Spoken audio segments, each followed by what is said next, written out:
Have you ever felt like you're in way over your head? Like the task in front of you is just too big?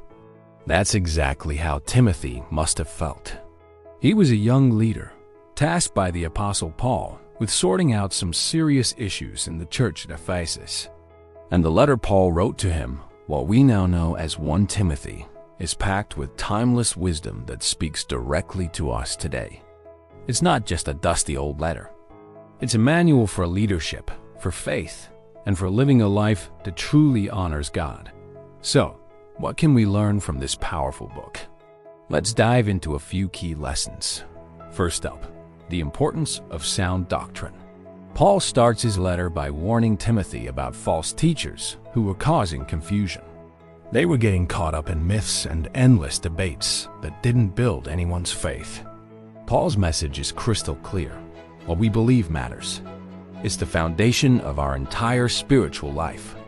He urges Timothy to fight the good fight of the faith, holding on to sound teaching. For us, this is a call to be discerning. We need to ground ourselves in the truth of the gospel, not get sidetracked by flashy but empty ideas. It's about knowing what you believe and why you believe it.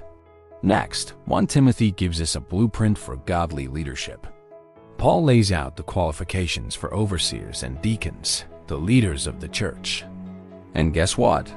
The list isn't about being a brilliant speaker or a charismatic personality. It's all about character. Things like being above reproach, self-controlled, gentle, and having a good reputation.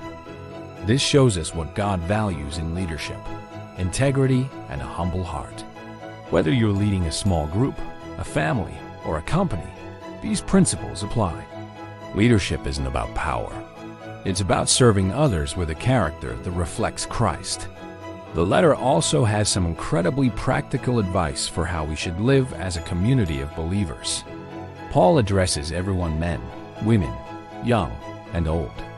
He calls for prayer, for modesty, for respect between different age groups, and for taking care of those in need, like widows. A big theme here is order and respect within the church. It's about creating a community where everyone can grow and worship without chaos and distraction. It's a beautiful picture of the church functioning as a family, supporting and honoring one another. And then there's the famous warning about the love of money. In chapter 6, Paul writes one of the most quoted, and often misquoted, verses in the Bible. For the love of money is a root of all kinds of evil. Notice, it's not money itself that's the problem, but the asterisk, love asterisk of it. Paul contrasts this with the pursuit of godliness with contentment, which he calls great gain. This is such a counter-cultural message. The world tells us to chase wealth and possessions to be happy. But Paul reminds us that true satisfaction is found in our relationship with God, not in our bank account. He encourages us to be rich in good deeds, to be generous and willing to share.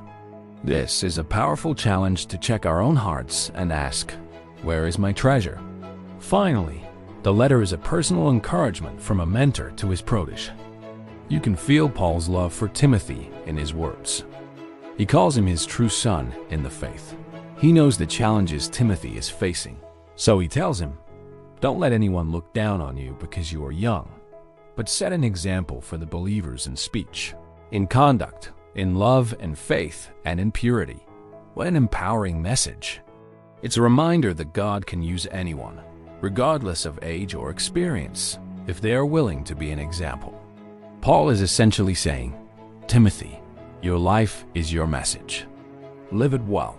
So, as we look at the book of 1 Timothy, we see it's so much more than a historical letter. It's a guide for us. It calls us to guard the truth, to lead with integrity, to love our church family, to find contentment in God, and to live as an example to everyone around us. It's a call to fight the good fight and to hold on to the faith. What an incredible challenge and encouragement for our own lives today. Thanks so much for watching. If this video was helpful, please give it a thumbs up and consider subscribing for more content that dives deep into the Bible. We'd love to have you join our community. See you in the next video.